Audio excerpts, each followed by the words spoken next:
A car जिसका मास 2000 kg है is lifted up a distance of 30 metre by crane in 1 minute। तो एक car है जिसका मास 2000 kg बना लेते हैं, ये रहा, ये कार है 2000 kg की कार है और इसको ऊपर उठा रहे हैं। कितना ऊपर उठा रहे हैं? इसको ऊपर उठा रहे हैं 30 मीटर ऊपर उठा रहे हैं और ऐसा कितनी देर में कर रहे हैं? 1 मिनट में कर रहे हैं। नेक्स्ट है एक और क्रेन है, ये क्रेन नंबर 1 है। एक और क्रेन है, क्रेन नंबर 2। ये क्या करती है? ये भी यही काम करती है, 2000 kg की कार को उठा देती है और 30 मीटर ऊपर उठाती है, 30 मीटर ऊपर उठाती है, लेकिन ऐसा कितनी देर में करती है? In time t equal to 2 minutes. पहला question, do the crane same या different amount of fuel use करती है कि नहीं? फ्यूल यूज सेम है दोनों में या डिफरेंट है? किस में ज़्यादा है? ज़्यादा तेल किस में लगेगा? इसमें 1 मिनट वाली में, क्योंकि जल्दी काम हो रहा है, और 2 मिनट वाली में कम, 3 मिनट वाली में और कम, 10 मिनट वाली में और कम, 1 घंटे वाली में फ्री। तेल डालने की जरूरत ही नहीं है। तुमने कहा कम, भाई जितना टाइम ज़्यादा लगेगा, तुमने कहा कम, तो मैंने कहा एक काम कर दो, मेरी तरफ से मेरी गाड़ी उठा दो, मैं तुम्हें 10 साल देता हूँ, गाड़ी को यहाँ खड़ा देता हूँ, तो शायद फिर हो सकता है कि थोड़ा सा तेल में हो ही जाएगा। नहीं यार, कुछ तो गड़बड़ है। नहीं, फ्री में नहीं उठेगी। लॉजिक समझ में आ रहा है ना? देखो ऐसा है, सबसे पहले एक पॉइंट को समझो। एक टर्म है जिसको पावर बोलते हैं, ये फॉर्मूला यूज होगा। इसका मतलब है work done divided by time या फिर एनर्जी डिवाइडेड बाय टाइम, एक ही बात है। वर्क डन को टाइम से डिवाइड कर दें या एनर्जी को टाइम से डिवाइड कर दें, एक ही बात है। इसको पावर बोलते हैं। एक कार मारुति 800 भी है, एक कार मर्सिडीज की कार भी है, बहुत बड़ी बढ़िया गाड़ी है। लेकिन और ऐसा नहीं है कि अगर मुझे दिल्ली जाना है तो मैं मारुति 800 भी जा सकता हूँ, ऐसा कुछ नहीं है, वो भी जाएगी। प्रॉब्लम कहाँ है? कंफर्ट को छोड़ के। दोनों गाड़ियाँ, एक महंगी गाड़ी है जिसका इंजन काफ़ी बड़ा है, बहुत सही इंजन है, 3000 सीसी का इंजन है। मारुति 800 का मतलब 800 सीसी का इंजन है, मतलब उसकी थोड़ा वॉल्यूम कंप्रेसिबिलिटी कम है और वो मतलब थोड़ा पिकअप स्लो है, बहुत स्पीड पे नहीं चल पाएगी, 80 की स्पीड पे चलेगी, इट्स ओके, चलेगा। दिल्ली तो फिर भी पहुंच ही जाऊंगा, 4 घंटे में नहीं पहुंचूंगा, 6 में पहुंच जाऊंगा। लेकिन कोई और कार होगी तो शायद जल्दी फटाफट पहुंचा देगी और हो सकता है 2.5-3 घंटे में वहां पहुंच ही जाऊं। तो प्रॉब्लम कहाँ है मुझे बताओ? क्या वर्क डन दोनों ने सेम नहीं किया? दोनों दिल्ली पहुंच ही गई, तो वर्क डन दोनों का सेम है, F/S, प्रॉब्लम ही नहीं है कोई भी। फर्क कहाँ है? टाइम। एक काम दोनों बराबर कर रही हैं तो फ्यूल भी दोनों बराबर ले रही हैं, लेकिन जिसका टाइम कम होगा उसकी पावर ज्यादा है। तो कहते नहीं पिकअप बहुत ज्यादा है इस कार की। पिकअप क्या है? वो पिकअप यही तो है, कम टाइम में ज्यादा काम कर जाती है। ह्यूमन की भी तो पावर है, ब्रेन की। कोई स्टूडेंट लेके बैठे एक चैप्टर, 4 घंटे से वहीं बैठे, चैप्टर नहीं हो पा रहा, हो गया चलो 5 घंटे में हो गया, कोई 1 घंटे में कर गया यार, सेम काम। तो क्या काम तो चैप्टर तो वही पढ़ रहा है, न्यूमेरिकल तो वही कर रहा है जो कर रहा है। कोई 10 न्यूमेरिकल 4 घंटे में कर रहा है, कोई 10 न्यूमेरिकल 4 मिनट में कर रहा है। जो कम टाइम में कर रहा है उसकी पावर ब्रेन की ज़्यादा है, पिकअप ज़्यादा है। आम लोग घरों में बात करते हैं अभी, ग्रास्पिंग बहुत ज़्यादा है ना, कैचिंग पावर बहुत ज़्यादा है। वो एक्चुअली ब्रेन की पावर ज़्यादा है, जल्दी काम कर पा रहा है। काम तो दोनों बराबर ही कर रहे हैं, तभी तो समझा रहा हूँ कि ब्रेन कैसा भी हो, तुम्हारा ये कॉम्पिटिशन आराम से क्लियर हो सकता है। क्या फ़र्क पड़ता है? कोई 4 घंटे में कर लेगा, कोई 5 घंटे में करेगा, 6 घंटे में कर लेगा, कर तो कर ही लेंगे। कोई ऐसा कंपटीशन थोड़ी ना है कि पता नहीं क्या कुछ आना है, इंग्लिश का पैसेज आना है, पता नहीं क्या आएगा, ऐसा थोड़ी ना हो रहा है। ये तो पता ही है किताब में से आना है, वही फैराडे के लॉज हैं और वही न्यूटन के लॉज हैं। तो बात सिर्फ इतनी सी है कि आप कितने टाइम में काम कर रहे हैं। तो फ्यूल दोनों में सेम लगने वाला है, फ्यूल में कोई चक्कर नहीं है, क्योंकि वर्क डन सेम है तो एनर्जी भी कंजम्पशन, वर्क डन कहाँ से मिल रहा है? उसका फ्यूल बर्न करके। फ्यूल दोनों में सेम बर्न होगा, एनर्जी दोनों में सेम रिलीज होगी, वर्क डन दोनों में एग्जैक्टली सेम होगा, लेकिन पावर डिफरेंट है। पहली क्रेन की पावर कैसे निकलेगी? वर्क डन कितना? mgh डिवाइडेड बाय टाइम कितना? 60 सेकेंड। इतने वॉट्स आंसर है। आप वैल्यू पुट कर लेना, मास की, जी की, एच की आंसर। और ऐसी दूसरी क्रेन की पावर क्या है? वर्क डन, इसका भी एग्जैक्टली सेम है, लेकिन टाइम क्या है? 2 इंटू 60 वॉट्स आंसर। तो यहां से P1 P2 की वैल्यू आ जाएगी। ये क्वेश्चन है तो उसने बोला ना किसकी पावर ज़्यादा है, किसकी पावर कम है, निकाल लो ना। M पता है, G पता है, H पता है, उसको टाइम से डिवाइड करके क्या आ जाएगी? पावर की वैल्यू आएगी आंसर। तो लिख लो, फ्रिक्शन की कोई इसमें पावर का लॉस लेना नहीं है, आंसर। दोनों की powers can be calculated. Next question होती है उसकी जो पुली है ना, वायर।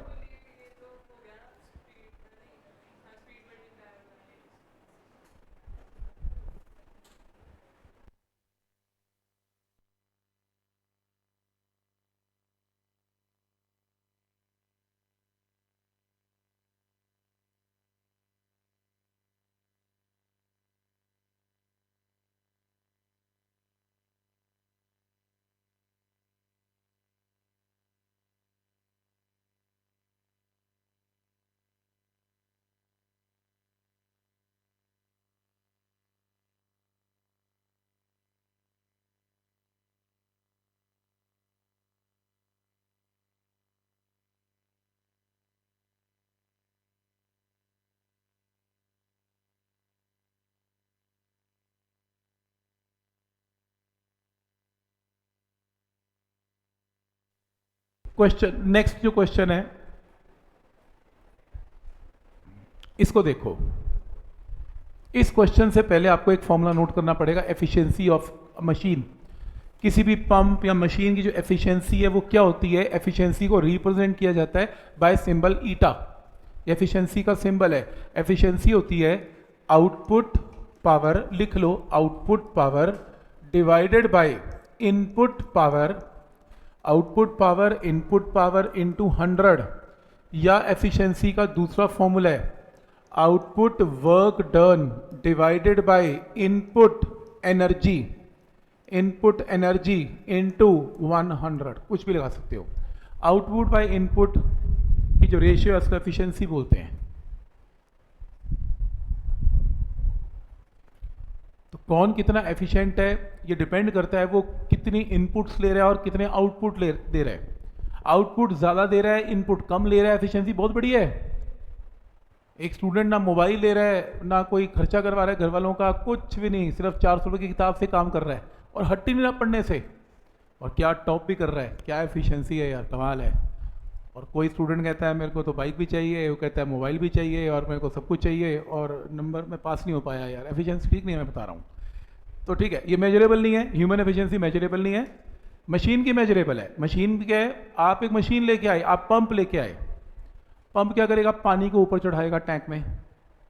किसी देखो कोई मशीन लेके आओगे, वो मशीन क्या है? मशीन काम तो करेगी। मशीन बिजली तो नहीं पैदा करके देगी मेरे को, बिजली से तो चलेगी। तो बिजली की पावर इनपुट पावर है कि आउटपुट पावर है किसी भी मशीन की? कितने लोग बोलते हैं इनपुट पावर है इलेक्ट्रिकल पावर, और कितने लोग बोलते हैं आउटपुट पावर है? आउटपुट लग रहा है आपको? ठीक है, एक पंप लेके आते हैं, उसका काम है पानी को ऊपर चढ़ाना। तो बिजली से ऑन करते हैं, लो स्विच ऑन कर दिया, उसने बिजली ली और उसने पानी को ऊपर चढ़ा दिया। तो इलेक्ट्रिकल पावर कौन सी पावर रिलीज होती है? कैसे मतलब? इलेक्ट्रिसिटी, देखो मैं पंप की बात कर रहा हूँ, पंप नहीं, मैं पंप की बात कर रहा हूँ, क्वेश्चन पंप का है। अब आप तुम जनरेटर की बात करोगे तो उसमें मैं क्या करूंगा यार? तुम खुद ही कहोगे मैं जनरेटर की बात कर रहा हूँ, तो वो तो बिजली बनाएगा। ठीक है, जनरेटर को छोड़ के कोई पंप, आप कोई भी मशीन ले आओ, आप किसी भी टाइप की मशीन लेके आओ, घरों में यूज़ करते हो, हर मशीन इलेक्ट्रिसिटी से ही काम करेगी। तो वो इलेक्ट्रिकल पावर इनपुट लेगी और आउटपुट में कुछ ना कुछ काम तो करेगी, कुछ तो करेगी। जैसे ये पंप क्या करेगा? पानी को ऊपर चढ़ाएगा, तो पानी ऊपर चढ़ाना आउटपुट वर्क डन करेगी, आउटपुट एनर्जी थोड़ा ना देगी, आउटपुट वर्क डन करेगी। इनपुट में क्या लेगी? हमसे एनर्जी लेगी, चाहे पेट्रोल की फॉर्म में ले, डीजल की फॉर्म में ले, या इलेक्ट्रिसिटी की फॉर्म में ले, कैसे भी चलना चाहे चल सकती है। तो पहला पॉइंट क्लियर है।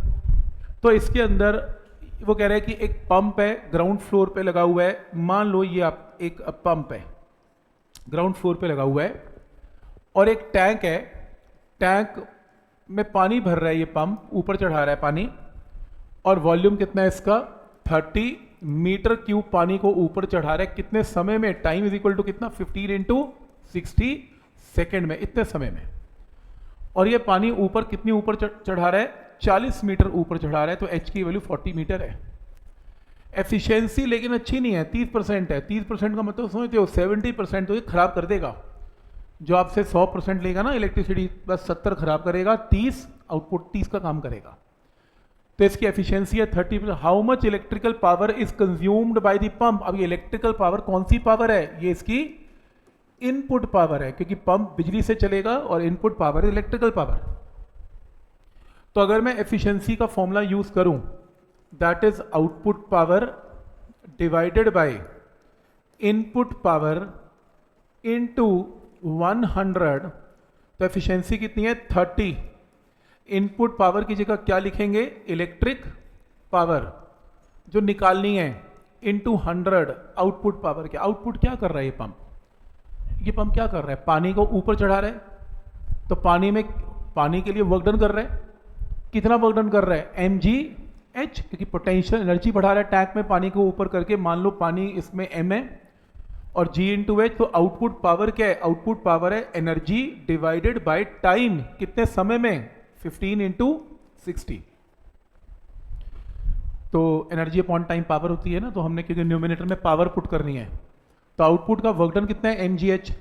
और कितने टाइम में? t टाइम में। तो mgh बाय टाइम क्या है? पावर की वैल्यू है। क्या ये पॉइंट यहां तक क्लियर है? ठीक है यहां तक? तो एफिशिएंसी पता है, mgh बाय टाइम पता है, इनपुट पावर पता है। अब g भी पता है, h भी पता है। आपको g पता है और आपको h भी, आपको ना मास नहीं पता। बोलो मास क्या होगा? मास क्या होता है बताओ? मास होता है वॉल्यूम इनटू डेंसिटी। अब आपको इस क्वेश्चन में पानी का वॉल्यूम पता है। वॉल्यूम कितना गिवन है? 30। डेंसिटी सुन लो, याद कर लो। किसी भी क्वेश्चन में अगर वाटर की डेंसिटी चाहिए हो तो वो बाय डिफॉल्ट 1000 kg पर मीटर क्यूब होती है, स्टैंडर्ड है। तो 1000 से मल्टीप्लाई करके क्या आ गया? मास आ गया। इस मास को यहां पुट कर दो, जी पता है, एच पता है, क्रॉस मल्टीप्लाई करके कौन सी पावर आ जाएगी? इलेक्ट्रिकल पावर निकाल लो, आंसर आ गया। जैसे क्रॉस मल्टीप्लाई करो, इलेक्ट्रिकल पावर आ गई। क्या ये पॉइंट यहां तक क्लियर है? तो आउटपुट का वर्क डन क्या है? mgh। उसको टाइम से डिवाइड करेंगे, mgh बाय टाइम, तो क्या आ गई? Output energy, output power. तो पावर क्या होती है? एनर्जी बाय टाइम या वर्क डन बाय टाइम। तो वर्क डन कितना किया पंप ने? mgh बाय टाइम, तो output power mgh bye time. और इनपुट पावर इलेक्ट्रिकल पावर आपको निकालनी है।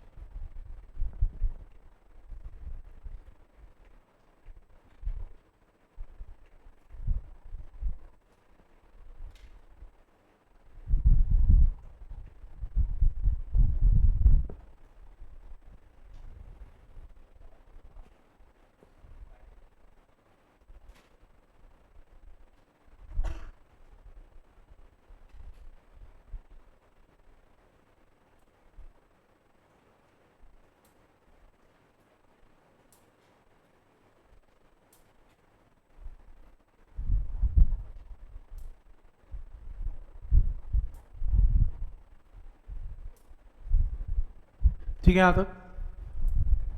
क्रॉस मल्टीप्लाई कर लोगे, इलेक्ट्रिकल पावर निकाल लोगे। Input power is electrical power, आपने इनपुट पावर निकाल ली या इलेक्ट्रिकल पावर निकाल ली, बात एक ही है।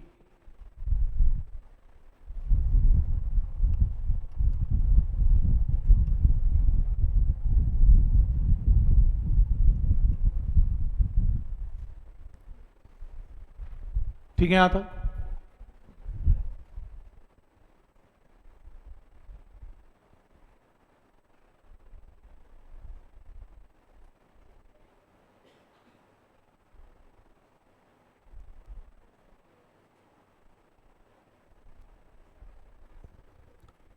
नेक्स्ट क्वेश्चन पे चलें। ठीक है, नेक्स्ट क्वेश्चन है, ये लो,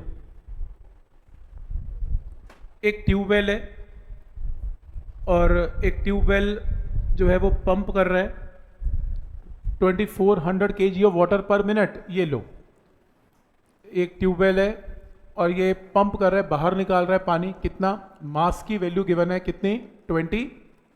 400 kg पर मिनट का मतलब टाइम की वैल्यू कितनी है? 60 second. If water is coming with the velocity of कितना? 3 मीटर पर सेकेंड वेलोसिटी एरी। What is power of the pump? देखो पावर क्या होता है? एनर्जी बाय टाइम या वर्क डन बाय टाइम, एक ही बात है। तो एनर्जी डिवाइडेड बाय टाइम। जब पंप पानी बाहर निकाल रहा है तो पंप वर्क डन कर रहा है। वो वर्क डन किस पे कर रहा है? पानी पे कर रहा है। पानी क्या कर रहा है? बाहर निकल रहा है विद सम वेलोसिटी। तो जो पंप ने वर्क डन किया वो आपको, देखो पानी फ्री में मूव नहीं करेगा, इनिशियल काइनेटिक एनर्जी पानी की 0 थी, पर जो आपने वर्क डन किया वो पानी में दिखेगा in the form of kinetic energy. Work energy theorem, जो भी आप वर्क डन करेंगे दैट विल बी जो है कन्वर्टेड इनटू काइनेटिक एनर्जी। तो एनर्जी की जगह क्या पुट कर सकते हैं? Half into M into V का स्क्वायर। और टाइम कितना है? 60 सेकेंड। तो यहां से हाफ इंटू मास कितना है? 2400 इंटू वेलोसिटी कितनी है? 3 का स्क्वायर डिवाइडेड बाय 60। इतने वॉट्स क्या आ गई? पावर आ गई। ये पार्ट नंबर 1 है, आंसर लिखा नहीं है, बढ़िया एक पहला पार्ट है इसका। पावर की वैल्यू ये है, ये पहला पार्ट है, that is energy divided by time is power.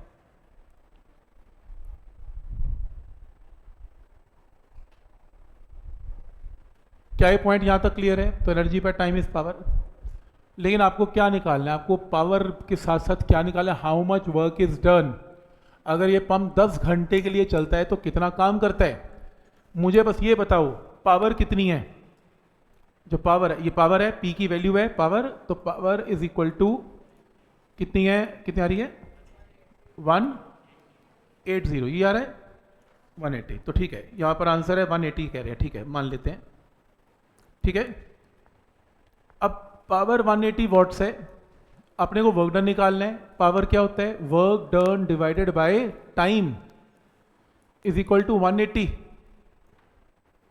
हमें क्या निकालना है? Work done. अब ये पंप वर्क डन कितनी देर के लिए निकालना है? For 10 our. 10 घंटे के लिए पंप चलता है। 10 घंटे में कितने सेकेंड है? 10 into 60 into 60 is equal to power कितनी है? 180। क्रॉस मल्टीप्लाई कर लो, जो भी आंसर आएगा वो जूल में आंसर होगा आपका। तो पॉइंट क्लियर है यहां तक कि क्या लॉजिक है इसमें?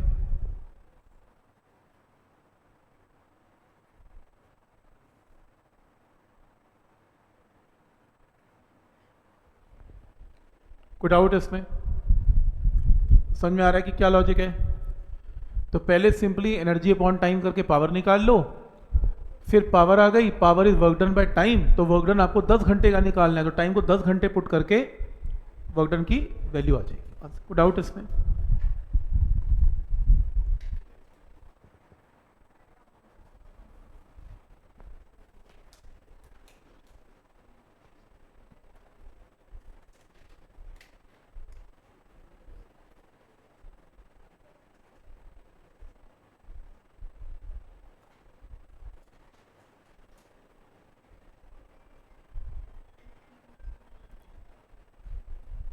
क्या ये पॉइंट क्लियर है सबको? यहां तक चेक कर लो प्लीज।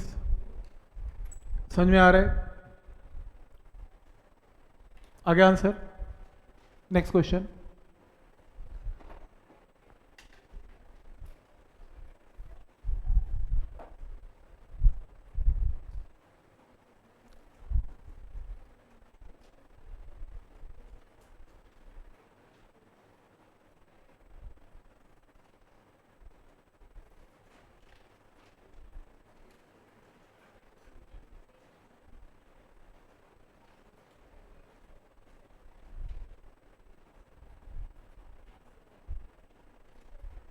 ठीक है, नेक्स्ट क्वेश्चन नंबर 6 के बाद क्वेश्चन नंबर 7। 7th क्वेश्चन से पहले एक फॉर्मूला और सुन लो। पावर का फॉर्मूला क्या होता है? वर्क डन या energy divided by time.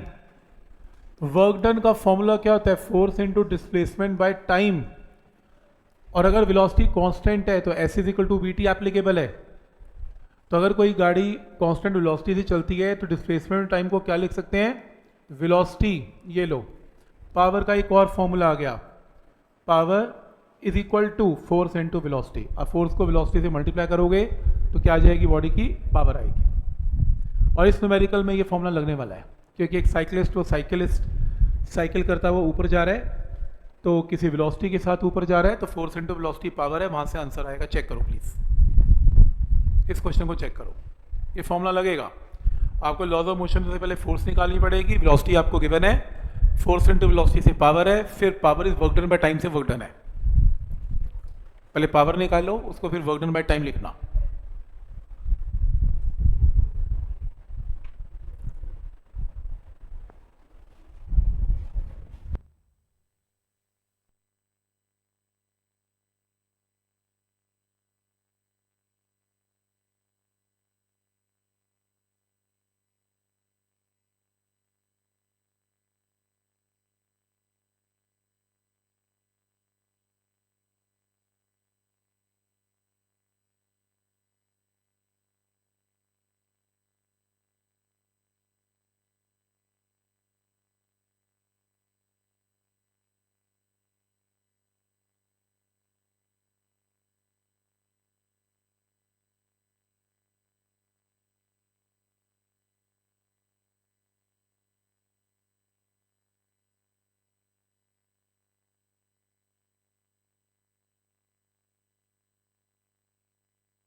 A man cycles up hill, तो ये लो, ये रहा हिल और ये साइकिलिस्ट है, और स्लोप क्या है 1/20। स्लोप 1/20 क्या होता है, sine theta 1/20 with a velocity of v की वैल्यू गिवन है 6.4 किलोमीटर पर आवर, और एक कांस्टेंट वेलोसिटी के साथ ये साइकिलिस्ट ऊपर जा रहा है। The weight of the cyclist आपको गिवन है m की वैल्यू कितनी है 98 kg। तो एक फोर्स हमेशा नीचे एक्ट करेगी mg साइन ऑफ थीटा, ये लो, और ये साइकिलिस्ट ऊपर की तरफ जा रहा है, तो ऑब्वियसली ऊपर क्या लगा रहा है, एक फोर्स लगा रहा है। तो ऊपर जाने में क्या लगा रहा है, एक फोर्स लगा रहा है। फ्रिक्शन इसमें नहीं लेनी, तो नहीं ली मैंने फ्रिक्शन। अब ये मत पूछना कि साइकिलिस्ट फिर हिल पे चढ़ कैसे गया, मुझे खुद नहीं पता कैसे चढ़ गया, उससे फ्रिक्शन नहीं ली यार, फ्रिक्शन के बिना तो कोई चल भी नहीं सकता, चढ़ना तो बहुत दूर की बात है। अब चढ़ गया तो चढ़ गया, अब पता नहीं कैसे चढ़ गया, पेडल पुडल मार के, तो फोर्स पता है, फोर्स लगा लगा के चढ़ गया, mg साइन थीटा फोर्स नीचे। अगर वेलोसिटी कांस्टेंट है तो बोलो वो कितनी फोर्स लगा रहा है ऊपर चढ़ने के लिए, mg साइन थीटा। देखो अगर एक्सेलरेट करता तो f minus mg sine theta is ma, पर एक्सेलरेशन तो जीरो है क्योंकि वेलोसिटी तो कांस्टेंट है, तो f की वैल्यू क्या लिखेंगे, mg साइन थीटा। इतनी मिनिमम फोर्स है जिससे कि कांस्टेंट वेलोसिटी से वो बंदा ऊपर चढ़ पाएगा। कोई डाउट इसमें, f की वैल्यू क्लियर है यहां तक। अब ये बताओ कि इसकी पावर की वैल्यू कितनी है। पावर का फॉर्मूला अभी अभी मैंने लिखवाया, ये बंदा कितनी फोर्स लगा रहा है, f, और इनटू इसकी वेलोसिटी, ये लो, पावर की वैल्यू आएगी mg sine theta into velocity.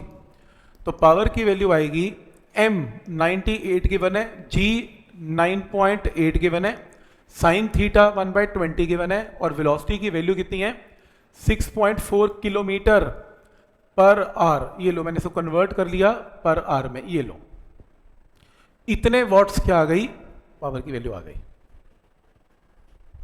पहला स्टेप क्लियर है कि कितनी पावर है इसमें, तो इतनी पावर से ही साइकिलिस्ट ऊपर चढ़ रहा है, और पावर कांस्टेंट है। पता है क्यों, क्योंकि फोर्स तो कांस्टेंट है, mg साइन थीटा चेंज होगा नहीं, वेलोसिटी भी कांस्टेंट है, तो पावर भी कांस्टेंट है। इस कांस्टेंट पावर से ये बंदा ऊपर चढ़ता जा रहा है।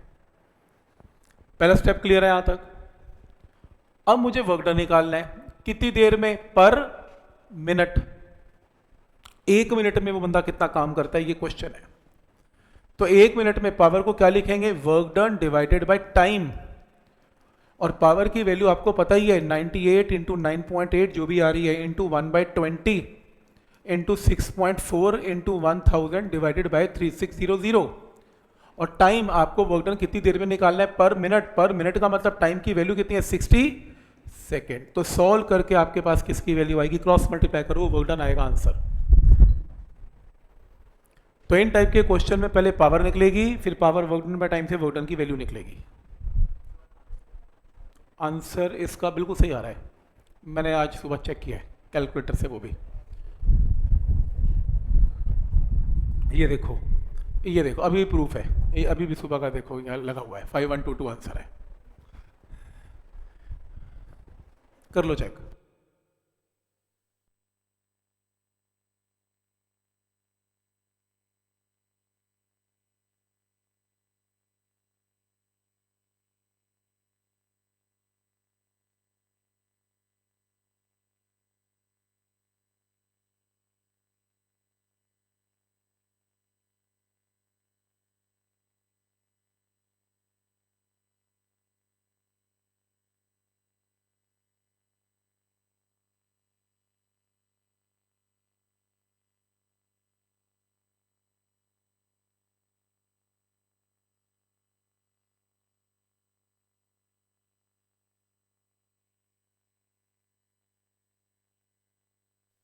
सिक्सटी मल्टीप्लाई होगा उधर, आ रहा है यार, आ रहा है, आंसर आ रहा है। 60 राइट साइड पे ले जाना तो आंसर आ रहा है, मैंने द्वारा चेक किया है। हाँ जी, वो ना ऐसे फिजिक्स में बोला जाता है, एक बंदे का वेट है 98 केजी, केजी है ना तो उसका मास है, और अगर वेट बनाना है तो जी से मल्टीप्लाई कर लेना। ये भी बोला जाता है एक बॉडी का मास है, कुछ भी बोल देगा 10 न्यूटन इक्वल टू 10 न्यूटन, वो एक्चुअली में न्यूटन यूनिट्स देखने हैं आपने, केजी है तो मास है, न्यूटन है तो वेट है, ठीक है। नेक्स्ट क्वेश्चन, नेक्स्ट क्वेश्चन,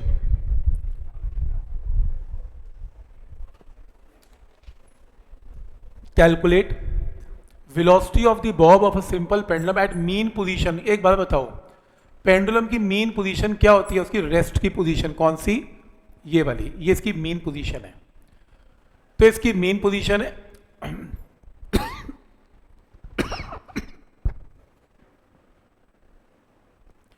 ये बताओ कि इसकी वेलोसिटी क्या होगी एट मीन पोजीशन, इसकी वेलोसिटी क्या होगी एट मीन पोजीशन जब इस पेंडुलम को कितनी हाइट से रिलीज किया जा रहा है, एच की वैल्यू कितनी है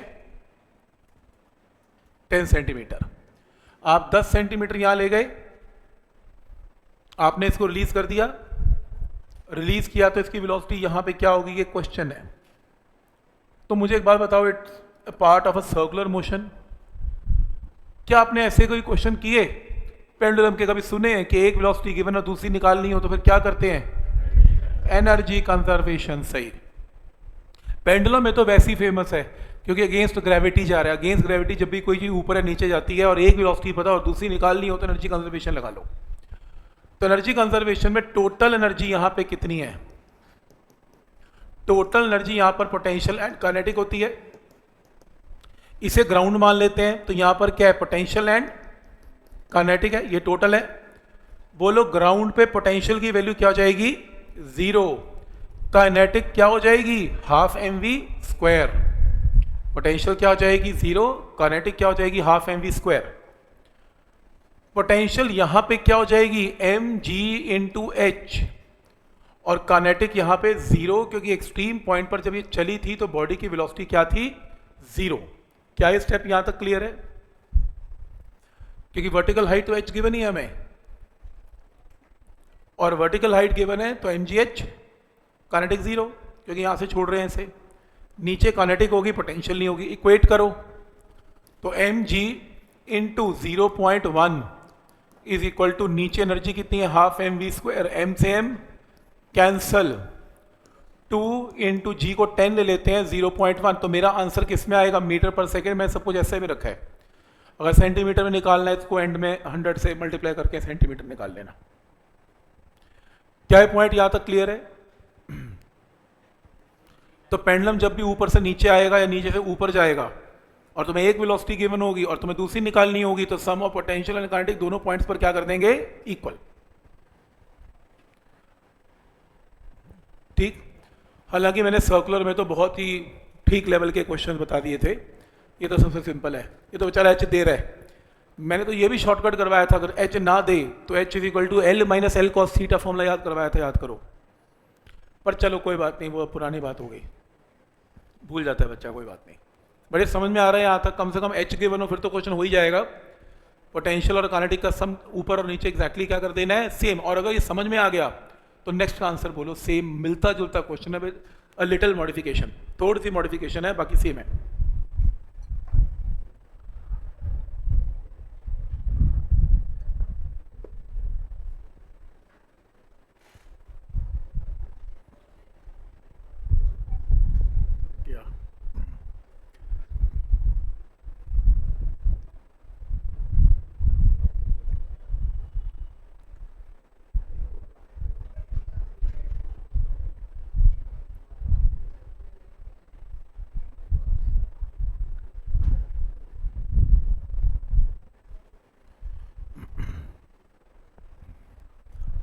ये पॉइंट क्लियर है, चेक करो प्लीज, बात समझ में आ रही है यहां तक?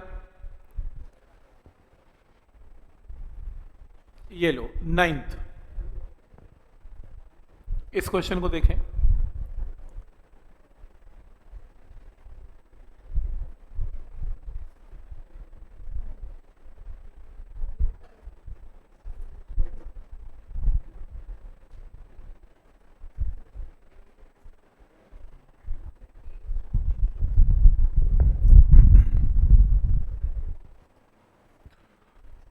The bob of the pendulum is released from horizontal position A। वो कह रहे हैं कि एक बॉब है पेंडुलम का, उसको हॉरिजॉन्टली यहां से रिलीज कर दिया। रिलीज करने का मतलब यू क्या है, यहां पर 0, हाइट इसकी 1.5 मीटर है। आपको बताना है कि कितनी स्पीड से ये पेंडुलम यहां से पास करेगा मीन पोजीशन पे। आपको के क्वेश्चन तो सेम है, अभी सेम नहीं है ना। वेंड में क्या कह रहा है, इसके अंदर it dissipates 5% of its initial energy as air resistance. Problem है कि हवा की रेजिस्टेंस भी लेनी है और एयर की रेजिस्टेंस से एनर्जी का लॉस हो रहा है। और जब ये वर्ड आ रहा है कि 5% एनर्जी लॉस हो रही है, तो क्या मैं एनर्जी कंजर्वेशन लगा सकता हूं? तो फिर वेलोसिटी कैसे निकलेगी? काइनेमेटिक्स लगा नहीं सकता, एनर्जी कंजर्वेशन लगा नहीं सकता। कि लगा सकता हूं अभी भी, माइनस करके लगा सकता हूं। ओके, एनर्जी कंजर्वेशन का मतलब होता है एनर्जी का कांस्टेंट होना, कि जो एनर्जी यहां पर थी वही एनर्जी यहां पर है, तो कम से कम एनर्जी कांस्टेंट तो नहीं है, एनर्जी कंजर्वेशन नहीं लग सकती। तो एनर्जी 2 पॉइंट पर सेम बिल्कुल भी नहीं है। लेकिन कुछ लोग कह रहे हैं कि माइनस करके लगा लो, तो हाँ मैं लगा सकता हूं, लेकिन मेरे को उस 5% एनर्जी लॉस को क्या करना पड़ेगा, एडजस्ट करना पड़ेगा। अगर यहां पर 5% का एनर्जी लॉस ना होता तो मैं ये लगाता, यहां पर एनर्जी क्या थी, पोटेंशियल एंड काइनेटिक, और यहां पर क्या है, पोटेंशियल एंड काइनेटिक। और अगर ये ग्राउंड है तो यहां पोटेंशियल क्या है, 0, काइनेटिक क्या है, हाफ mv²। यहां पर पोटेंशियल क्या है, mg इंटू हाइट क्या है इसकी 1.5, और काइनेटिक क्या है 0। तो टोटल एनर्जी यहां पर ये रही और यहां पर ये रही। मैं इक्वेट तो बिल्कुल भी नहीं कर सकता। वो कह रहे हैं नीचे आने में 5% एनर्जी का लॉस है। मुझे बस ये बता दो कि अगर ये टोटल एनर्जी 100 जूल है और 5% लॉस है, तो नीचे आते आते कितनी हो जाएगी, 95। 5% माइनस कर दो तो कितनी बची, 95। तो क्या मैं ये बोल सकता हूं कि यहां पे जो भी एनर्जी है ऊपर mg इंटू 1.5, इसका 95%, क्योंकि ये तो एनर्जी में अभी लॉस हुआ नहीं है, लॉस होने के बाद तो वो एनर्जी आई है। तो हवा में लॉस तो होगा जब ये पेंडुलम ट्रेवल करेगा। तो जो भी टोटल एनर्जी थी इसके पास, इसका लॉस कर दो 5%, तो बचा कितना, 95% एनर्जी कन्वर्ट होगी नीचे हाफ mv² में। क्या ये मैथ समझ में आ रहा है? और नहीं आ रहा तो फिर ऐसे कर लो, यहां पे एनर्जी कितनी है, mg इंटू 1.5, इसका 5% लॉस कर दो। ये लो कर दिया, mg इंटू 1.5, लॉस होने के बाद नीचे की एनर्जी कितनी है, हाफ mv। एक ही बात है यार, तुम सीधा ओरल कर लोगे तो ये आ जाएगा, नहीं तो वैसे कर लो। समझ में आ रहा है यहां तक? अगर मान लो एनर्जी लॉस बिल्कुल ना होता तो यहाँ 100% हो जाता, तो 100% से तो बराबर हो जाते, पर 95% ही कन्वर्ट हो पाया काइनेटिक में, बाकी नहीं हो पाया, 5% तो लॉस हो गया। m से m कर लो कैंसल, निकाल लो, v आ जाएगा आंसर। सॉल्व कर लो, v आ जाएगा। समझ में आ रहा है कैसे लगेगा कॉन्सेप्ट? तो जो एनर्जी थी इसका 5% लॉस करके बचा कितना, 95। तो 95% इसमें हम क्या करेंगे, कन्वर्ट करने वाले हैं इनटू बॉटम मोस्ट पॉइंट की एनर्जी। समझ में आ रहा है यहां तक कि क्या लॉजिक है इसमें?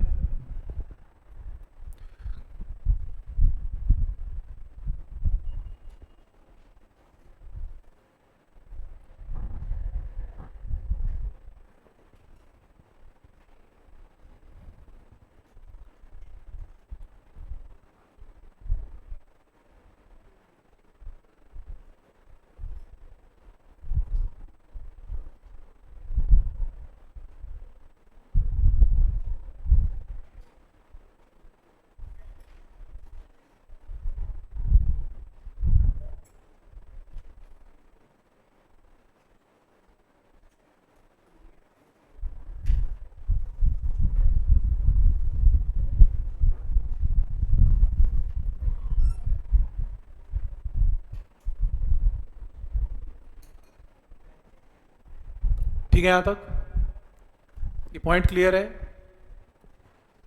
नेक्स्ट क्वेश्चन, ऐसा क्वेश्चन आता नहीं है फिर भी बता देता हूं। वो मास कह रहे हैं, मास है और कितना मास एनर्जी में कन्वर्ट हो गया ये बताओ, और पावर निकालो, और कितनी देर में आपको पर सेकंड गिवन है, टाइम आपको 1 सेकंड गिवन है। तो एनर्जी क्या होती है, एम सी स्क्वायर सुना है, is equal to M C square, Einstein की क्वेश्चन है। मास जो है वो कन्वर्ट हो सकता है एनर्जी में, तो एनर्जी का फॉर्मूला तो आपके पास आ ही गया। अब आपको क्या निकालना है, पावर की वैल्यू निकालनी है। तो power will be equal to energy divided by time. आपको मास की वैल्यू पता है 4 इंटू 10 की पावर 10, आपको स्पीड ऑफ लाइट पता है 3 इंटू 10 की पावर 8 का होल स्क्वायर, और टाइम आपको पर सेकंड पता है। आंसर, ये आंसर आ जाएगा।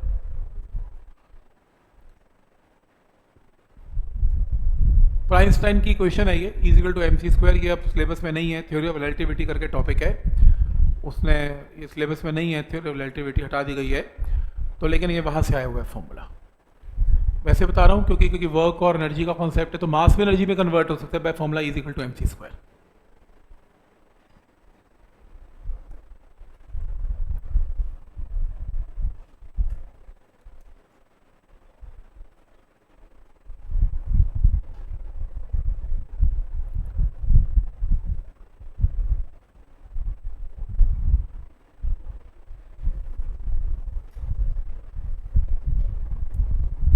ठीक है, यहां तक कोई डाउट इसमें? नेक्स्ट, बहुत आता है पेपर में ये बहुत ज़्यादा इंपॉर्टेंट है पेपर में। आपके स्कूल से पहले गूगल ड्राइव के ऊपर एनसीईआरटी के सॉल्यूशन मैंने डाले हुए हैं, किसे देखे डले हुए हैं, चैप्टर वाइज हैं। स्कूल के एग्जाम से पहले काफ़ी टीचर स्कूल के एज इट इज़ 2-4 क्वेश्चन डाल देते हैं उसमें से। ओके, 90% लोग डाल देते हैं, ऐसा समझ लो। तो उसमें 20-20 क्वेश्चन ही है एक चैप्टर में, बहुत ज़्यादा नहीं है, बहुत थोड़े हैं। एनसीईआरटी के अंदर बहुत थोड़े क्वेश्चंस हैं। तो आपने एक फोर्स, एक फ्रिक्शन, सर्कुलर और वर्क, ये करने हैं वहाँ से। बाकी यूनिट तो आप कर ही लोगे असाइनमेंट में से, उसमें इतनी वैरायटी नहीं बनती। बाकी चैप्टर में इतनी वैरायटी ने कर सकते हो तो ज़रूर करो, करने तो सारे चाहिए, मोशन भी करना चाहिए, प्रोजेक्टाइल भी करना चाहिए, पर पहले स्टार्ट फोर्स फ्रिक्शन से करना। फोर्स, फ्रिक्शन और सर्कुलर और वर्क, 20-20 क्वेश्चन है, ज़्यादा नहीं है। एक बार, और वो सॉल्व है, देखने ही तो है एक बार के क्वेश्चन कैसे किए, बस देखनी है। और उसमें से भी आधे क्वेश्चन में ऑलरेडी किए हुए हैं। ठीक।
डबल्ड, मोमेंटम डबल हो गया। ये लो, अगर मोमेंटम p है, अगर ये देखो, अगर मोमेंटम p है और ये लो क्या हो गया 2p, what percentage does kinetic energy increase? ये देखो ध्यान दो, काइनेटिक एनर्जी कितने परसेंटेज इंक्रीज हुई, पहले बताओ क्या बढ़ेगी?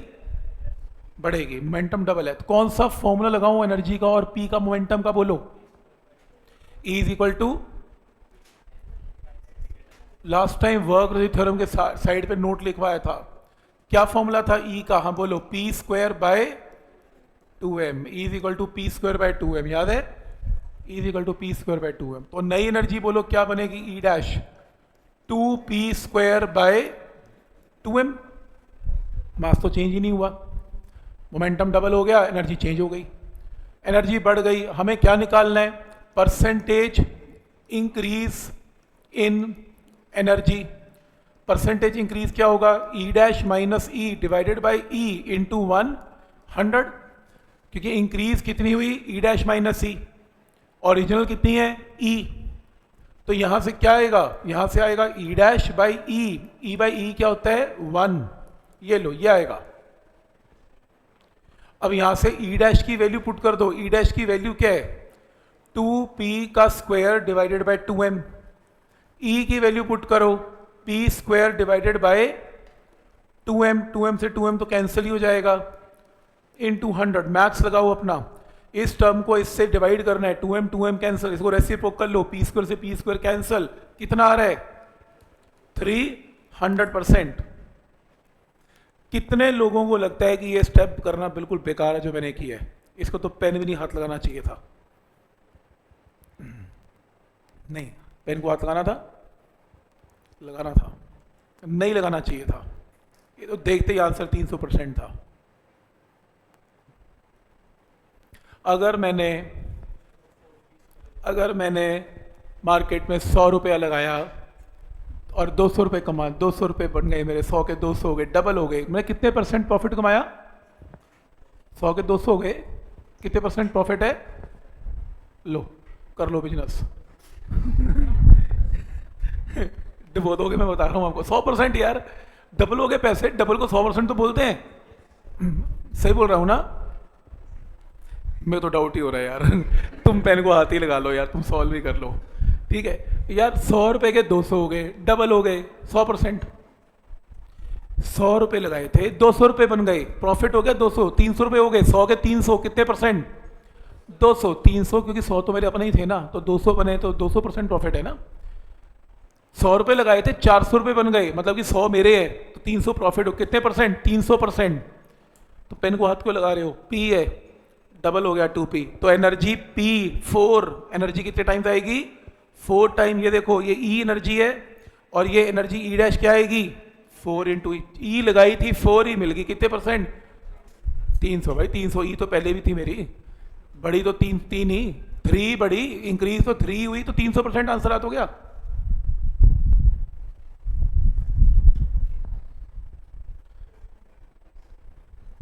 ठीक है, 7वीं 8वीं की थी, परसेंटेज की थी ना? ठीक है, लिख लिख के की थी, let profit is equal to X. फिर टीचर कहता था एक्स का इतना परसेंट इज इक्वल टू इतना प्रॉफिट, तो एक्स आ गया answer first.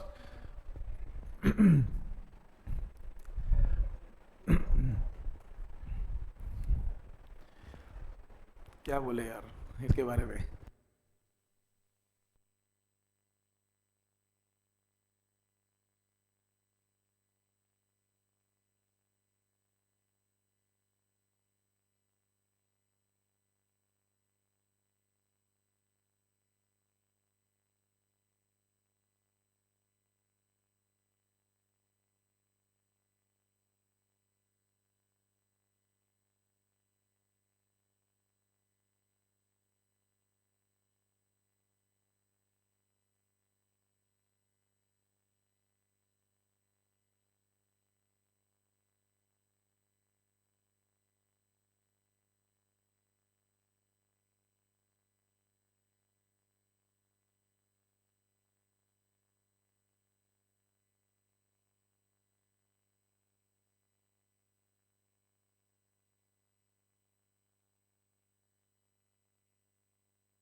Calculate amount of work done in raising the glass of water weighing, बोलो क्या लगाना है फॉर्मूला, बस ये बता दो, mgh, mgh डन, करने की जरूरत नहीं है। नेक्स्ट, क्या लगाऊं फॉर्मूला, बोलो।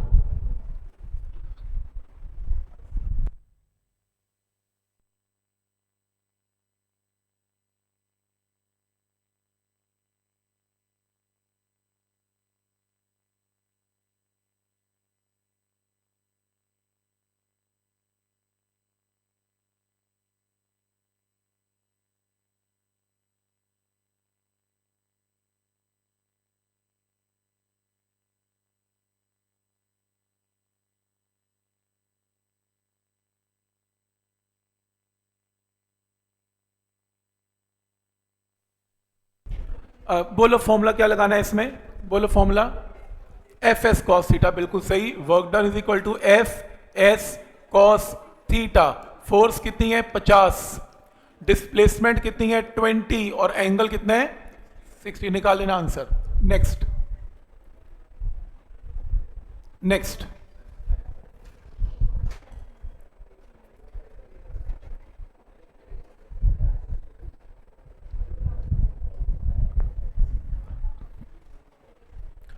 Question number 14। क्या हुआ ऐसा, कह रहा है 5 kg का ऑब्जेक्ट है, रेस्ट पे पड़ा हुआ है, 20 न्यूटन की फोर्स है, तो F is equal to M A, ये लो, kinetic energy at the end of 10 second, time t is equal to 10 second पे काइनेटिक एनर्जी निकालो, पहले V निकालो कितना होगा, V is equal to U plus A T, ये लो, तो V की वैल्यू आ गई 40, तो काइनेटिक एनर्जी आ जाएगी हाफ इंटू मास इंटू 40 का स्क्वायर जूल, आंसर। तो पहले वेलोसिटी आएगी V is equal to U plus A T, से पहले A आएगा, A से V आएगा, हाफ एम वी स्क्वायर से एनर्जी आएगी, ऐसे करना है।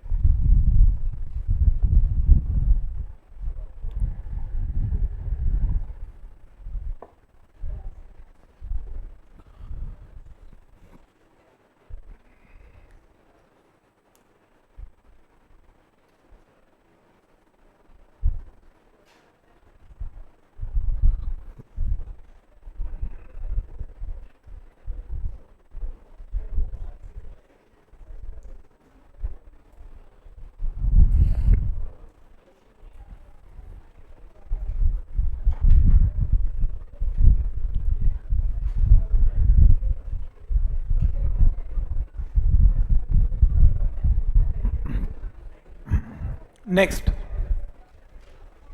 क्या करें बोलो,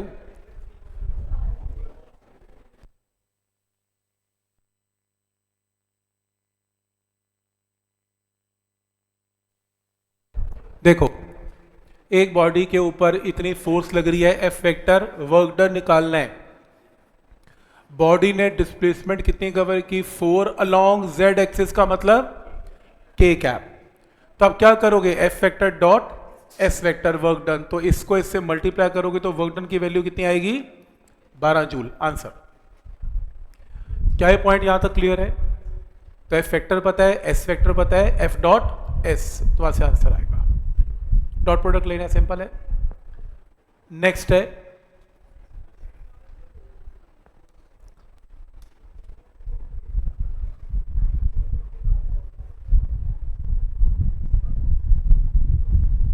ये सिर्फ एनसीईआरटी चल रही है, प्लीज कोई कंपटीशन स्टार्ट नहीं हुआ, मैं पहले बता दूं, कहीं सोचो कि ये इससे कुछ होगा, कुछ नहीं होगा, अभी वो नेक्स्ट लेवल है, उसके अंदर हमने ऑब्जेक्टिव्स करने हैं, और फिर आपने कम से कम 250-300 PYQ होंगे मेरे को लगता है वर्क पार के अंदर, तो काफ़ी है, यही तो असली गेम स्टार्ट है।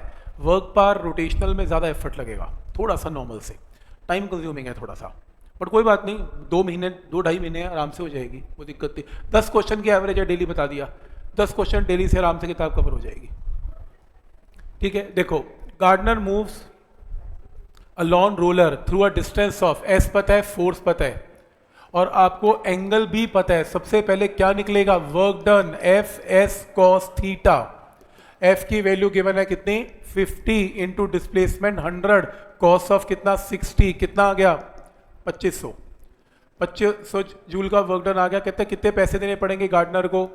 25 जूल का अगर काम करवाना है तो 10 पैसे देने पड़ेंगे, इतने रुपीस देने पड़ेंगे। अगर 1 जूल का काम करवाना है तो 100 अपॉन ये लो 25 रुपीस देने पड़ेंगे। और हमने तो 2500 जूल का काम किया तो 10 अपॉन 100 इंटू 25 इंटू 2500 रुपीज इसका बिल बन गया आंसर। यूनिटरी मेथड उसके बाद तो पहले आपको टोटल वर्क डन निकालना पड़ेगा, फिर उसकी वेजेस कैलकुलेट करनी पड़ेगी। समझ में आ रहा है यहां तक? ठीक, तो स्ट्रैटेजी ऐसी है, कुछ आगे बता देता हूं। कई बार कई लोग थोड़ा सोचते हैं कि एनसीईआरटी चल रही है, ये चल रहा है, क्योंकि सितंबर के एग्जाम आने वाले हैं। आप प्रैक्टिकल प्रॉब्लम समझो क्या होने वाली है आपके साथ। आप 5 सितंबर से लेके 20 सितंबर तक बहुत ज़्यादा प्रैक्टिस नहीं कर पाएंगे कि आप स्कूल के पेपर्स देने हैं। तो बहुत ज़्यादा नया कोर्स करवाना वो चैप्टर खराब होने के इक्वलेंट है, क्योंकि बहुत स्पीड पे चैप्टर चलेंगे उस टाइम तो आप पिक नहीं कर पाओगे। आपकी प्रायोरिटी स्कूल लेवल रहती है।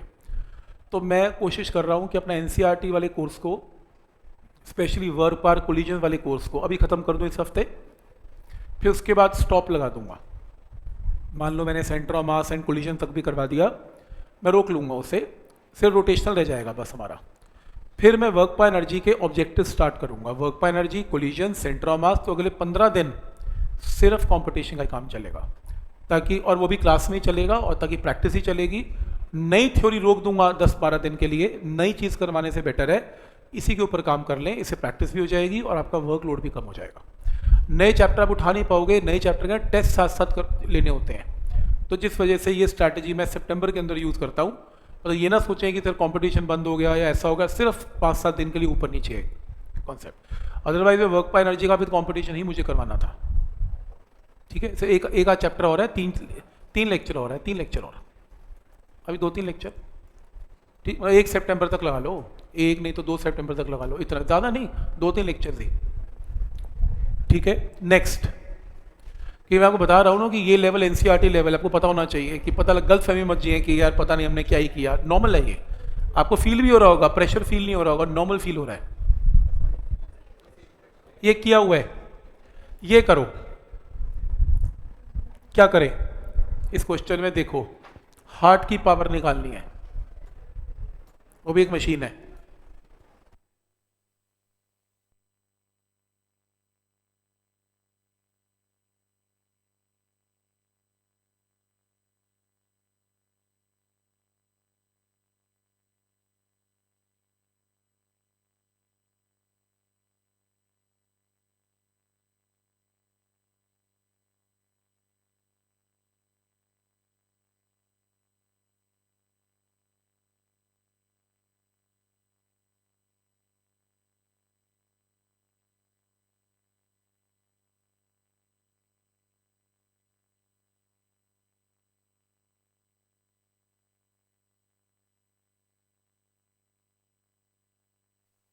ना आपको 2 नए कॉन्सेप्ट पता होने चाहिए, नहीं तो ये होगा नहीं। आपके नॉर्मल ओल्ड ट्रेडिशनल तरीके से बिल्कुल भी नहीं होगा, जो मैंने आज तक क्लास में कराया उससे नहीं होगा। सबसे पहले रूल नंबर 1, हम केमिस्ट्री में चलते हैं। केमिस्ट्री के अंदर आप केमिस्ट्री में क्यों जा रहे हैं उसका लिंक बताऊंगा। सपोज आपके पास एक पिस्टन, ये सिलेंडर है और ये पिस्टन है, ये रहा। आपने क्या किया, गैस को कंप्रेस कर दिया। करते हो केमिस्ट्री में, आप बोलते हो गैस कंप्रेस हो गई। ठीक है, गैस कंप्रेस हो गई, ये पिस्टन यहां पे आ गया। Area of cross section piston का मान लो ए है। आपने क्या लगाई, फोर्स लगाई, और ये पिस्टन नीचे चला गया, covering a displacement of dx। ठीक, मुझे कोई ये बता सकता है कि ये पिस्टन को मैंने फोर्स F लगाई तो मैंने वर्क डन किया इसको दबाने, मैंने कितना वर्क डन किया? केमिस्ट्री में कर लिया आपने, ऐसा कुछ वर्क डन इन कंप्रेशन नहीं किया। अच्छा चलो फिर अपने फिजिक्स ही लगा लेते हैं। तो बोलो कितना वर्क डन किया? F इंटू कितना dx, थर्मोडायनेमिक्स। सही, थर्मो के अंदर करेंगे हम। मैं बोल रहा था ना वॉल्यूम 2 एकदम इंटायरली डिफरेंट है वॉल्यूम 1 से, यही तो है वॉल्यूम 2, बस यही तो करेंगे। गैस है, पिस्टन है, आपको ये कैसे फिजिक्स है? पुली कहाँ है? कोई पुली नहीं है, सब खत्म हो जाएगी। तो देखो ऐसी चलेगी physics. F into D X क्या आ गया? Work, small amount of work done आ गया, जिसको क्या लिखेंगे? डी डब्ल्यू, क्योंकि डिस्प्लेसमेंट स्मॉल है तो वर्क डन भी स्मॉल है। पहला पॉइंट क्लियर है। अब क्योंकि जो गैसेस का काम है ना वो फोर्स की बजाय प्रेशर में होता है, क्योंकि गैस के अंदर प्रेशर होता है, और जो प्रेशर होता है वो क्या होता है, force upon cross section area. Area के ऊपर फोर्स लग रही है, फोर्स की वैल्यू क्या है, प्रेशर इंटू एरिया। तो D W is equal to pressure into area into D X, मैंने वैल्यू पुट कर दी। और अब मुझे ये बताओ कि ये वॉल्यूम कितना कंप्रेस हो गया, एरिया को किससे मल्टीप्लाई करें, डी एक्स। तो ये क्या आ गया, वॉल्यूम, कितना, area into D x volume है। तो इसको ऐसे करते हैं, इसको स्मॉल वॉल्यूम लिख लेते हैं डीवी। क्या ये स्टेप यहां तक क्लियर है? तो केमिस्ट्री वाले टीचर सिखाएंगे कि जब गैस को कंप्रेस करते हैं तो total amount of work done is P into delta we. ये फिजिक्स केमिस्ट्री में फॉर्मूला चलता है, pressure into change in volume is amount of work done. किसी भी गैस को कंप्रेस करने का work done P delta we होता है। कैसे होता है समझ में आ रहा है? फिजिक्स वाले पी डीवी करते हैं, डीवी क्यों, उनको कैलकुलस यूज करना है ना। वो कहते हैं पिस्टन इंस्टेंट, किसी इंस्टेंट पर कहाँ है, धीरे धीरे कंप्रेशन हो रहा है, तो डीएक्स के साथ काम करते हैं। केमिस्ट्री वाले कैलकुलस यूज नहीं करते, वो सीधा बोलते हैं delta we, total volume, average निकालते हैं वो एवरेज। तो पॉइंट समझ में आ रहा है? मैंने इसको पिस्टन को दबाया, कितना वर्क डन किया, फोर्स इंटू डिस्प्लेसमेंट, पिस्टन नीचे गया डीएक्स, फोर्स क्या है, प्रेशर इंटू एरिया। ये गैस कितनी कंप्रेस हुई, एरिया को डीएक्स से मल्टीप्लाई कर दें, इसको इससे मल्टीप्लाई कर दें, वॉल्यूम आ गया, इसकी जगह डीवी आ गया, पी डीवी। तो स्मॉल वॉल्यूम वर्क डन कितना हुआ गैस के ऊपर, पी इंटू डीवी। और अगर टोटल चेंज करना है तो इंटीग्रेट कर लो, इंटीग्रेट करके पी डेल्टा वी आ जाएगा, या पी इंटू वी आ जाएगा। तो pressure into volume is amount of work done on a gas. ये केमिस्ट्री वाले सिखाते हैं। आप कहोगे केमिस्ट्री बीच में कैसे आ गई, बात तो हार्ट की हो रही है, वो ब्लड पंप कर रहा है, और ये क्या बातें करी जा रहे हो, ऐसा ही तो हो रहा है। लिक्विड के साथ भी सेम कॉन्सेप्ट है, लिक्विड को भी इस तरीके से पंप करोगे तो amount of work done P into volume, pressure into volume, P into change in volume. तो हार्ट जो है वो, जो हार्ट की क्या निकालनी है, पावर निकालनी है ना। पावर क्या होता है, जो भी वर्क डन किया जाएगा पर यूनिट टाइम। अब हार्ट वर्क डन क्या करेगा, फोर्स इंटू डिस्प्लेसमेंट तो ना करेगा, हार्ट चल के तो ना जाएगा। तो क्या करेंगे, प्रेशर को किससे मल्टीप्लाई करेंगे, वॉल्यूम। तो P इंटू वॉल्यूम, प्रेशर को वॉल्यूम से मल्टीप्लाई करेंगे तो अमाउंट ऑफ वर्क डन आएगा। क्या ये पॉइंट यहां तक क्लियर है? कोई डाउट इसमें? ये पहला फॉर्मूला जो आप इसमें यूज करेंगे, लिक्विड और गैसेस में ये कॉन्सेप्ट चलता है प्रेशर और वॉल्यूम का। पहला पॉइंट क्लियर है। दूसरा, सबसे बड़ी प्रॉब्लम क्या है इसमें, क्वेश्चन में प्रेशर नहीं पता, क्वेश्चन के अंदर प्रेशर नहीं पता। कि पता है, पता है, कितना पता है, pressure of 0.1 metre of mercury. अब ये कैसा प्रेशर है, ये कोई प्रेशर है? प्रेशर के यूनिट्स क्या होते हैं, न्यूटन पर मीटर स्क्वायर। एक साइंटिस्ट था जिसका नाम था टॉर्सली, आएगा अभी लिक्विड्स के चैप्टर में पढ़ेंगे टॉर्सली। टॉर्सली ने एक चीज़ ऑब्जर्व की। टॉर्सली कहता है यार मैं समुद्र के नीचे तैरने जाता हूँ ना तो मेरा सर फटता है, और कभी कभी तो यार नाक से खून भी आ जाता है। समझ नहीं आ रहा ऐसा क्यों? क्योंकि पानी क्या लगाता है, प्रेशर लगा रहा है, ठीक है, और ब्लड प्रेशर भी चेंज हो जाता है मेरा। तब वो कहता है जब मैं हवा में हूँ और मैं बहुत हाइट पे चला गया, पहाड़ों पे चला गया, तब भी ऐसी प्रॉब्लम हो सकती है क्योंकि प्रेशर चेंज हो रहा है। उसको ये बात समझ में आ गई कि अर्थ का एटमॉस्फेयर है, बाहर तो वैक्यूम है, कुछ भी नहीं है, तो अर्थ का एटमॉस्फेयर भी हमारे ऊपर क्या लगाता है, प्रेशर लगाता है। और वो पहला बंदा था टॉर्सली जिसने एटमॉस्फेयर प्रेशर को मेजर कर दिया, और एक बहुत ही छोटे तरीके से। आज भी वो टेक्निक यूज की जाती है और आपने बहुत बार देखी भी, लेकिन आपने नोट नहीं की। कैसे करोगे, आपको आइडिया ही नहीं है उस चीज़ का। मशीन आपने बहुत बार देखी है। देखो, टॉर्सली कहते हैं एक काम करते हैं, एक लिक्विड लेते हैं, एक लिक्विड का नाम है मरकरी, उसे मरकरी ली। मरकरी लिक्विड बहुत ही हल्का लिक्विड होता है, बहुत ही हल्का, लाइट लिक्विड है ये, ठीक, लाइट है या हैवी लिक्विड है, कैसा भी है, उसने मरकरी को सिलेक्ट किया, जैसा भी है। ध्यान आगे प्लीज। उसने क्या किया, मरकरी का टब ले लिया, भर लिया, मरकरी का टब ले लिया। मरकरी इसलिए भी ली, मरकरी में चिपकती नहीं है, क्योंकि मरकरी जो है आप हाथ भी डालोगे ना मरकरी में तो मरकरी आपका हाथ गीला नहीं करेगी, चिपकेगी, एक बूंद भी चिपकेगा नहीं। हम पढ़ेंगे आने वाले चैप्टर में, मरकरी की जो फोर्स होती है ना बड़ी स्ट्रांग होती है। मरकरी को छोड़ती नहीं है, चिपक के रखती है। और मेरे हाथ की फोर्स मॉलिक्यूल मरकरी के मॉलिक्यूल को खींच नहीं पाता। पानी की फोर्स स्ट्रांग नहीं होती, मेरे हाथ और पानी की फोर्स स्ट्रांग होती है, इसलिए हाथ पे पानी डालते तो मेरा हाथ गीला हो जाता है, चिपक जाता है, इसलिए इसे बोलते हैं वेटिंग ऑफ सरफेस। तो अब बात है, उसने मरकरी ले ली, कहीं चिपकेगी नहीं, उसे पता था। उसने एक ट्यूब ली, लंबी ट्यूब ली, मरकरी से भरी हुई वो भी, उस ट्यूब को इसमें उल्टा कर दिया, ऐसे डाल दिया, ये लो ट्यूब मरकरी से भरी और डाल दी, उल्टी डाल दी। अब क्या एक्सपेक्ट किया था, पूरी मरकरी नीचे गिरेगी, मरकरी नीचे फॉल करेगी और लेवल ऑफ लिक्विड ऊपर उठ जाएगा। उठा, ऐसा नहीं उठा, उठा, पूरी भरी हुई थी, मरकरी यहां पे आके रुक गई एच डिस्टेंस पे। उसने सोचा ऐसा क्यों, क्योंकि इसका पूरा वेट नीचे ऐड कर रहा है और यहां पे क्या लग रहा है, हवा का प्रेशर P, जिसका नाम उसने क्या दिया, P एटमॉस्फेरिक प्रेशर। इधर से प्रेशर लग रहा है एटमॉस्फेयर का, इधर से प्रेशर लग रहा है वेट ऑफ द मरकरी का। वेट चाहता है कि लेवल ऊपर उठ जाए, एटमॉस्फेयर चाहता है लेवल नीचे हो जाए, इक्विलिब्रियम आ गया, रुक गया। तो मरकरी यहां पे रुक जाती है, covering a distance of h। फिर उसने एक फॉर्मूला दिया, हम लिक्विड चैप्टर में करेंगे, अब वो नहीं करेंगे, काफी डीप हो जाएगा। अगर ये लिक्विड का कॉलम, ये लिक्विड कॉलम की हाइट h है, तो यहां का प्रेशर मेजर करने का तरीका है, वो कहता है h को density of liquid into g से मल्टीप्लाई कर दो, आपके पास प्रेशर आ जाएगा। तो फॉर्मूला है प्रेशर का, हम प्रेशर चैप्टर में करेंगे, h rho G formula of calculating a pressure है, वो इसने बताया टॉप्सली ने, कि अगर मरकरी की हाइट यहां पर h है तो h को डेंसिटी ऑफ मरकरी और g से मल्टीप्लाई कर दो, आपके पास क्या आ जाएगा, मरकरी का प्रेशर आएगा, कि मरकरी कितना प्रेशर लगा रही है। जैसे मान लो ये जो लिक्विड है, इसकी हाइट है 76 सेंटीमीटर। शायद आपने केमिस्ट्री में वर्ड सुना हो, 76 सेंटीमीटर ऑफ मरकरी कॉलम, सुना है? यही तो है वो 76 सेंटीमीटर। अगर मरकरी को ऐसा उल्टा डाल दें तो एटमॉस्फेयर से जो मरकरी नीचे गिरती है वो 76 सेंटीमीटर जितनी बच जाती है, नीचे नहीं गिरती। यही तो है एटमॉस्फेरिक प्रेशर का फॉर्मूला। क्या होता है, एक एटमॉस्फेरिक प्रेशर आपने क्या सुना हुआ है, 76 सेंटीमीटर ऑफ मरकरी कॉलम। ये रहा मरकरी कॉलम जिसमें 76 सेंटीमीटर आ जाती है।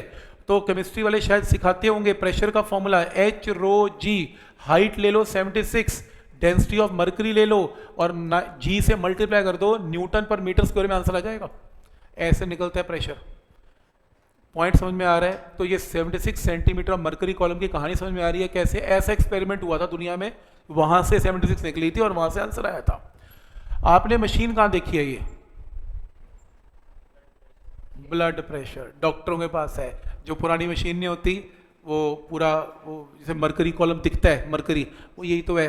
ब्लड वो पंप करते हैं लगा के, ब्लड प्रेशर अगर ज़्यादा है तो 76 सेंटीमीटर से हाइट बढ़ जाएगी, है ना, पंप करेगा, मरकरी हल्की उठा देगा मरकरी को।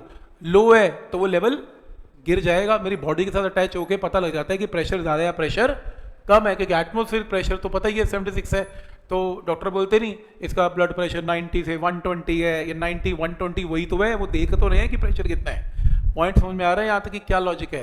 तो ये मैं टेक्निकल, देखो डॉक्टरी लैंग्वेज तो मुझे नहीं मालूम, मैं फिजिक्स की लैंग्वेज समझ सकता हूँ कि उसने कैसे ही कैलकुलेट किया है, बट पॉइंट समझ में आ रहा है यहाँ तक कि क्या इसमें कॉन्सेप्ट यूज हो रहा है। तो मैंने दो फॉर्मूले करवाए।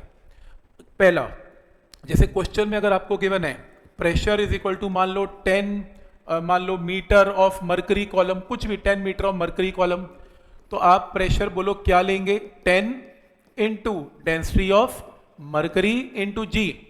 और अगर आपको किसी न्यूमेरिकल में प्रेशर गिवन है 1 मीटर ऑफ वाटर कॉलम, पानी, मान लो ट्यूब में मरकरी नहीं पानी है, तो बोलो 1 इंटू डेंसिटी ऑफ क्या आएगा, वाटर इंटू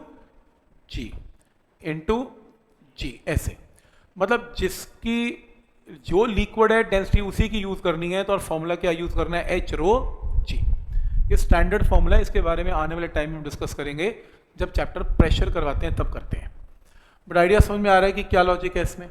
तो मैं आपको एक क्वेश्चन करके दिखाता हूँ, ये वाला देखो, ये बहुत आसान क्वेश्चन है। अब जो ह्यूमन हार्ट है वो कितना वॉल्यूम डिस्चार्ज कर रहा है, हार्ट में से बाहर निकल रहा है 75 ml, ये लो एट ईच बीट, एक बार दिल धड़कता है तो 75 ml बाहर निकाल देता है। आगे, against a pressure of P मत लिखना, पावर प्रेशर में कंफ्यूजन हो जाएगी, पूरा लिखो, प्रेशर ऑफ कितना, 0.1 मीटर ऑफ मरकरी कॉलम। तो एक काम करेंगे, प्रेशर की वैल्यू बोलो क्या निकलेगी, 0.1 इंटू डेंसिटी ऑफ मरकरी कितनी है, 13.6 इंटू 10 की पावर 3 इंटू 9.8, इतना न्यूटन पर मीटर स्क्वायर क्या आएगा, पास्कल कह सकते हैं इसे, इतना प्रेशर है। तो मैंने क्या निकाल लिया, अपने फॉर्मूले से प्रेशर निकाल लिया। अब मुझे क्या निकालना है, मुझे पावर निकालनी है, और एक मिनट में 80 बीट्स करता है ये। तो power will be equal to work done divided by time. Work done का फॉर्मूला प्रेशर इनटू वॉल्यूम बताया था ना, pressure into volume. Pressure into volume, एक बीट का वर्क डन है, ऐसा कितनी बार हार्ट बीट करता है? 80 टाइम, तो 80 बार बीट करेगा। कितनी देर में? टाइम कितना है? 1 मिनट। 1 मिनट का मतलब 60 सेकेंड।